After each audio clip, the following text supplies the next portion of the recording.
The North Texas Mean Green are hosting the Temple Owls. Hey, if you're in the AAC, you've got to play the Hootie Hoo schools. Casey Keeler has had a better season than Temple's used to, but still, they don't look like they're making it to a bowl game, but they have been doing some great things this year. North Texas, hey, Drew Mestamaker is on everybody's lips right now. There are people talking about getting Eric Morris and trying to make sure that when Eric Morris comes to their school, because there are so many Power Four conference schools with open slots, they're wanting him to bring Drew Mestamaker. Temple Owls have had Evan Simon doing some pretty good things. I'm sure this is not Casey Keeler's hope for what he wanted the season to be, but he's done a pretty good job. Temple is scary. They are. They may not be able to win games. They've won five, though. They may not have been able to win the games to get them into a conference title game or even a bowl game, but they have shown that they have some fight in them. They scored 24 on Georgia Tech. They had a close one against UTSA. Navy was a loss that was close by 1 point.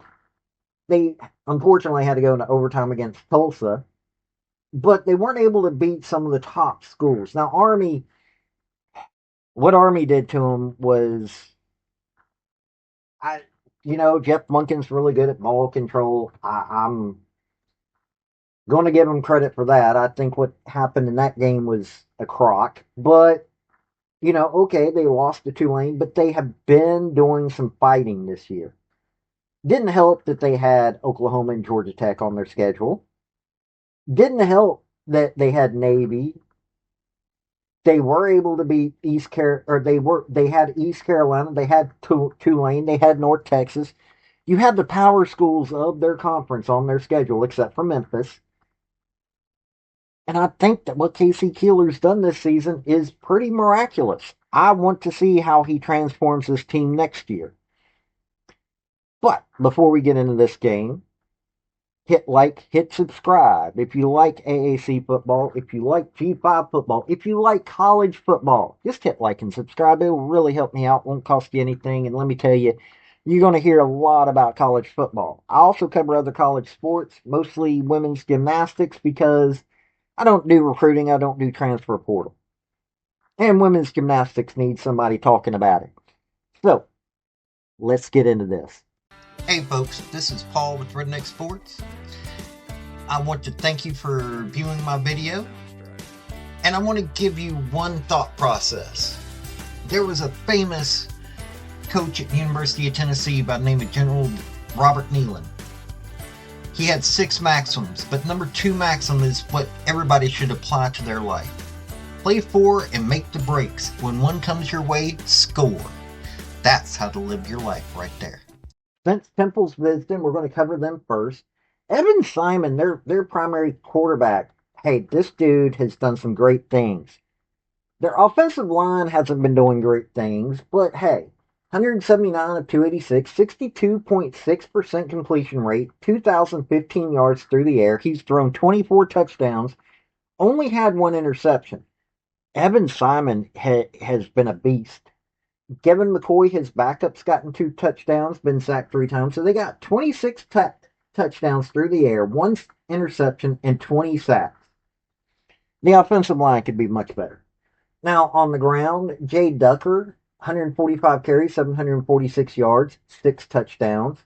Hunter Smith and Evan Simon both have 2 touchdowns. Kevon Mason, Therese Worthy, both have 1. They've only got 12 touchdowns on the ground. They're not a real good ground and pound team. But that goes back to, hey, well, 1, they're focusing primarily on Jay Ducker, and 2, their offensive line is a little shaky. Could be better. There are much worse out there. Through the air,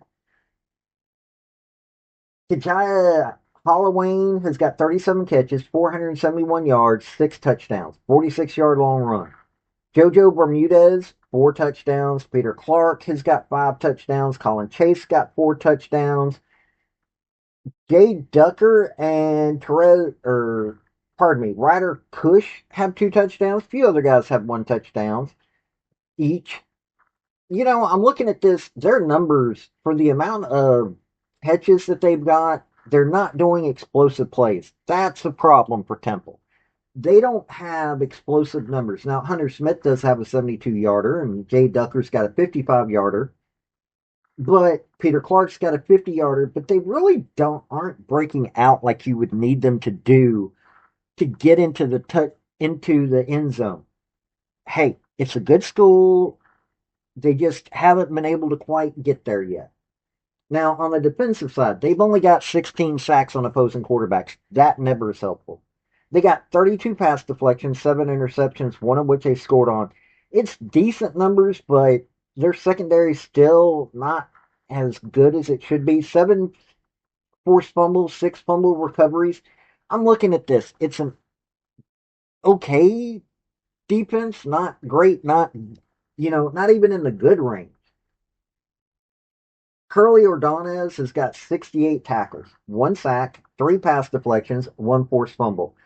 Here's another one where they're letting him get in secondary too much. You've got Avery Powell, safety, 45 tackles, 1 interception, 2 fumble recoveries. At least he doesn't have a sack.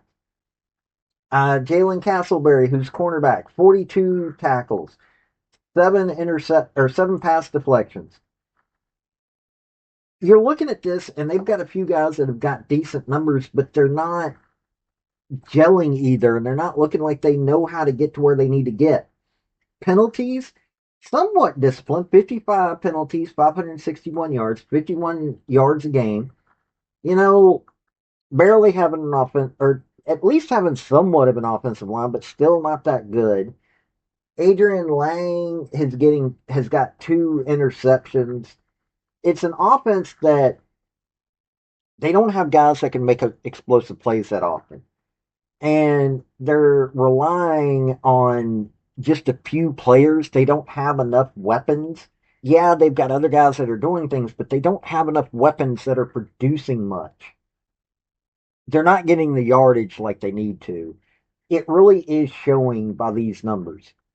I mean, Evan Simon's rushing for like 2.6 yards a game.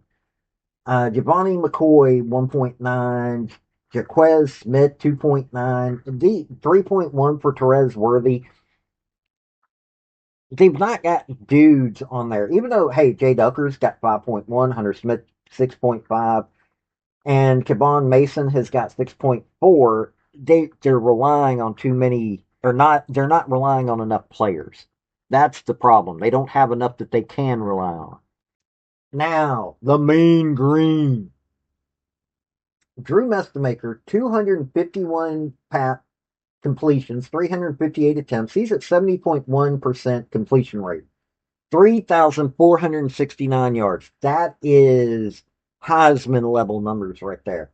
He's thrown 26 touchdowns, only got 4 interceptions, been sacked 13 times. Not bad. His backup, Chris Jefferson's thrown a touchdown. So they got 27 touchdowns through the air, 4 interceptions, 13 sacks. Those are great numbers. The quarterback room is fine. Rushing. Caleb Hawkins, 168 carries, 1,030 yards, 51-yard long run, 19 touchdowns. You heard that right. Caleb Hawkins is doing an amazing job on the ground. Mackenzie McGill's got 5 touchdowns, as does Kiefer Sibley. Ashton Gray, Jaden Becks, both have 2 touchdowns apiece. Drew Mestemaker has 5. They've got 40 tackles on the ground. Think about that for a minute. I just told you what the quarterbacks are doing in the passing game. Their rush game is better. 40 touchdowns. That's some amazing stuff right there. Now, on the receiving side, Wyatt Young's caught 56 passes, 1,076 yards, 10 touchdowns. Cameron Dorner, 40 catches, 644 yards, 5 touchdowns. Trey Williams, 24 catches, 313 yards, 4 touchdowns. Caleb Hawkins has got 3 on the receiving side. they've got a few guys that are actually third and fourth in yardage, but they've only got one touchdown apiece. These guys have so many weapons that on receiving side that know how to do explosive plays. They also have that on the receiving on the run game side. 27 touchdowns through the air and 40 touchdowns on the ground. Good Lord, that offense knows how to score and knows how to run you over. That's why they've only lost one game. Now, they got 23 sacks on opposing quarterbacks. That could be a little bit better, but it's not bad. 22 pass deflections with 12 interceptions, no touchdowns from those. Their secondary is a little weak. You get to throwing in that secondary, but they outscore you anyway. They do have 10 forced fumbles and 12 fumble recoveries. These dudes know how to strip the ball from you. They can sack you in decent numbers. Their secondary might not be that good, but they don't need it to be. Ethan Wislowski, leading tackler, 88 tackles, 1.5 sacks, 1 interception, 2 forced fumbles, 1 fumble recovery. Oh, and by the way, he got a touchdown on that fumble recovery. Trey Fields, both these are linebackers, 80 tackles, 1 sack, 2 pass deflections, 1 interception, 3 fumble recoveries. Shane Witter, another linebacker, 58 tackles. Now, drops down some, but hey, 1 pass deflection, 1 interception, 1 forced fumble, 1 fumble recovery. It's not until you get to the 4th person do you get a safety. Patrick Smith Young, 58 tackles, 2 pass deflections, 1 fumble recovery. These guys are doing the work. You've got a defensive line that is doing what they need to do, with an offense that definitely is doing what they need to do. An offensive line that's not bad. I'm looking at this, the numbers and everything. Oh, and let's look at penalties here. 57 for 457. They're pretty disciplined with 41 yards and penalties a game. That's pretty darn disciplined. Eric Morse has got this team humming. That's why they've only lost one game. It was to South Florida. Yes, it was at home, but it was South Florida when they were going hard at it. That Memphis game seemed to have deflated them, but hey, the Mean Green are no joke. Eric Morse has got a lot of folks talking about getting him to come to their school. There are a lot of people that he's on the wish list for a lot of power schools. And it's showing. I don't think they're going to have a problem with Temple in any way, shape, or form. I'm looking at this game. 19.5 points is what the pros are saying. Honestly, I can see that being the case. I like Casey Keeler. I do. The man is a true legend, has done some amazing things, but he's not got Temple where they need to be at. And North Texas is humming. I'll be honest with you. If North Texas can keep Eric Morse and can keep Drew Mestemaker,